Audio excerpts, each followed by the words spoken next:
একটি গাছ অশেষ নেকি। গাছ লাগানো নিছক ভালো কাজ বা সওয়াবের কাজ নয়, বরং এটা সাদাকায়ে জারিয়া।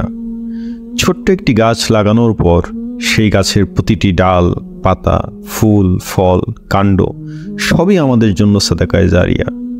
হাদিসে এসেছে, যে কোনো মুসলিম ফলজ বৃক্ষরোপণ করবে, তা থেকে যা কিছু খাওয়া হয় তা তার জন্য দানস্বরূপ, যা কিছু চুরি হয় তাও দানস্বরূপ, বন্যজন্তু যা খেয়ে নেয় তাও দানস্বরূপ, পাখি যা খেয়ে নেয় তাও দানস্বরূপ, আর কেউ কিছু নিয়ে গেলে তাও তার জন্য দান হিসেবে গণ্য হয়। আবার কোনো ব্যক্তি যখন গাছ লাগায়, ওই গাছে যে ফল হবে তার আমলনামায় সেই ফল পরিমাণ নেকি লেখা হবে।